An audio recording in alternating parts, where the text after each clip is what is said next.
Welcome to Michael Potts F1, everything Formula One, but from a photographer's point of view.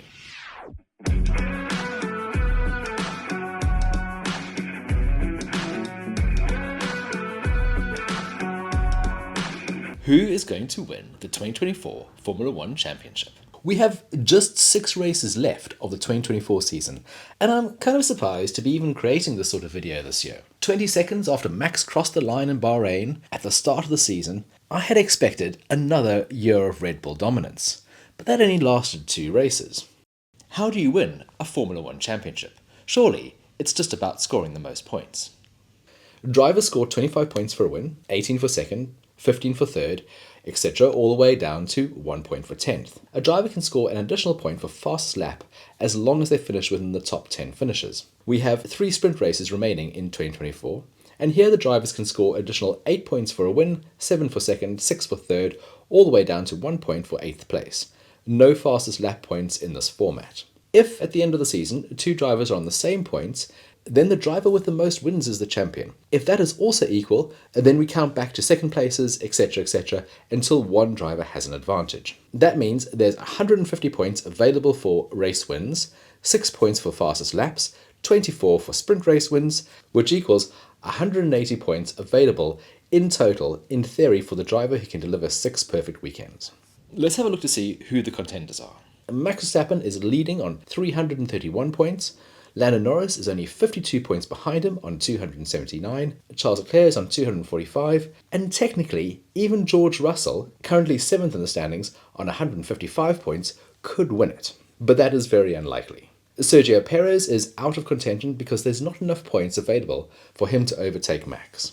Realistically, this is coming down to a straight fight between Max and Lando. And it's coming down to a battle between the driver who has points on the board versus the driver who has the fastest car and who has current momentum.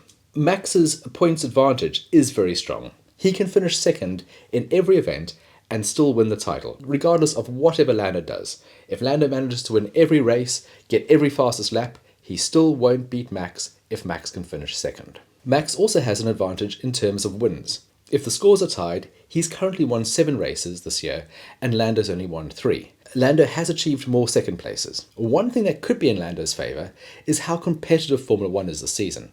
We've had 7 different winners, and each of the top 4 teams have won multiple races.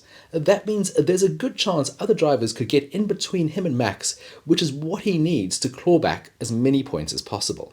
Both drivers have retired once this season. With both teams producing outstandingly reliable cars, the chances of the championship being decided on a mechanical issue is very low. Even the other drivers have been behaving themselves recently.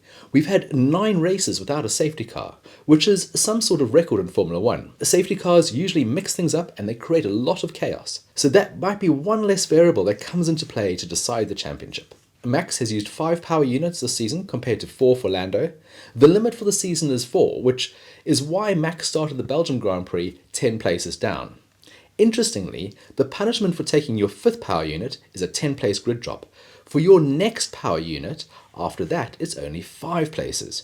So if both drivers need an additional unit, Max does have a small advantage. One of the requirements in Formula One is that at some point during the year, each driver needs to give up their race seat for a young driver in Free Practice 1.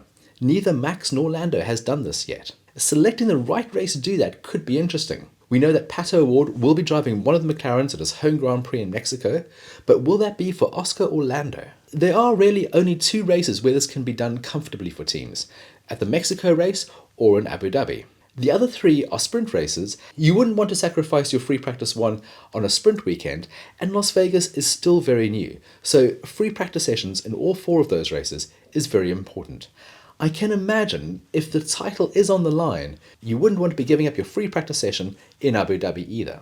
The schedule for the remaining races is extreme. 2 intercontinental triple headers await the drivers in some sick, twisted challenge set by the FIA. Last year, the jet lag between Vegas and Abu Dhabi left most of the paddock shell-shocked. This year, they've inserted Qatar between those 2, and arguably the 2023 Qatar Grand Prix was probably the toughest race in Formula One history. What effect will this have on the title? Which of the 2 drivers is going to have the stamina to overcome this hurdle? The fact that half the remaining races are sprint weekends are going to add additional pressures to both drivers. You probably won't win the title on a sprint race, but you could seriously mess things up. A crash in the sprint would not only cost you points there, but it could also impact your qualifying for the feature race. Sprint weekends can also play havoc for teams bringing upgrades. Austin, for example, is the perfect race to introduce new parts. But because it is a sprint weekend with only one practice session, it doesn't give the teams and drivers enough time to optimize their setups with a host of new parts. Unless you can do what McLaren did in Miami, where they brought a whole new package and won the race. Upgrades could be a key part of this final phase of the championship. McLaren have the fastest car, they've bought few but very effective upgrade packages, and they tend to hold things back until they really know that they're going to deliver results. Red Bull did have the fastest car, but each set of upgrades they brought have almost degraded their performance in relative terms. We have had 3 weeks of no racing, so that's the perfect chance for teams to develop new parts. Which team will have the package to win over the final few races? Bear in mind, Red Bull do have a bit of a disadvantage. They have less money and win time to spend because of the cost cap and their performances last year, and their repair bill for 2024 is considerably higher than McLaren's. That'll eat away at their ability to bring new parts. This contest might come down to the characteristics of the upcoming tracks. There are 6 races, and they're all very different, and they'll favour drivers and teams differently. It's not that useful looking back over the past few years' results because at most of these tracks, Max has been incredibly dominant. He's either won or come second over the past 3 years in all of these races, except for one occasion. But it's not fair to compare that against Lando because at the same time, McLaren were a very different team. It's probably more interesting to look at what tracks are similar to those and compare them to how the teams did this year.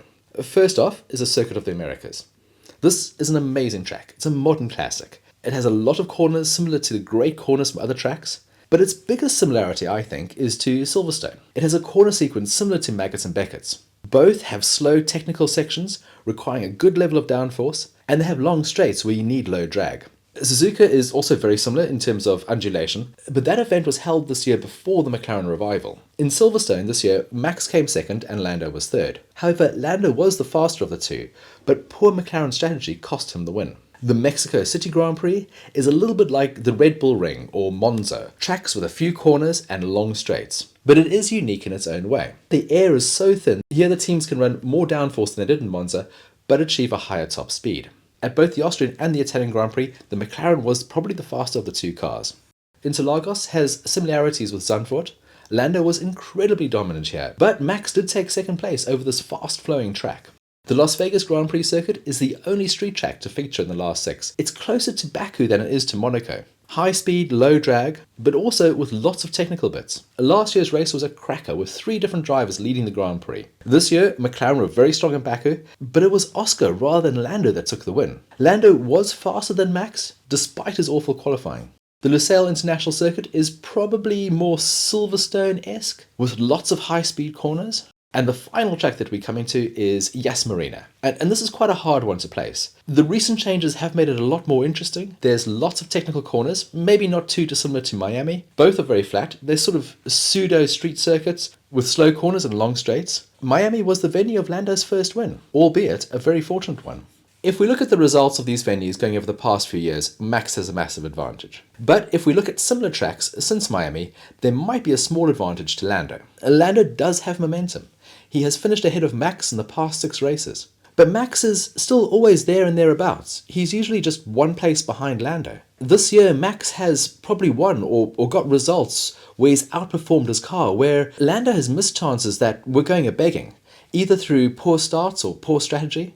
But saying that, the feeling within McLaren is very positive. It's a team on the up. There's a good relationship between Lando and Oscar. And when you compare that to things at Red Bull, where scandals are tearing the team apart, where key personnel are leaving, there's a lot of uncertainty around who's going to drive for the team next year. Even the head of strategy, Will Courtney, will be leaving the team to join McLaren next year. So how much will all of this impact the title race? The last thing to look at is experience. Max has won the title 3 times, including defending a lead going into the final few races from a charging Lewis Hamilton. He won the title on the final lap of the final race in 2021. Will that experience help him navigate this run to the title? While Lando has a lot in his favour, Max still has to be the favourite to win his 4th title.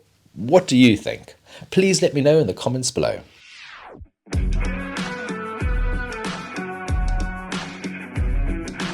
Thank you so much for joining me for this video. I really do hope you've enjoyed it. Next race is Austin, Texas. So until then, goodbye.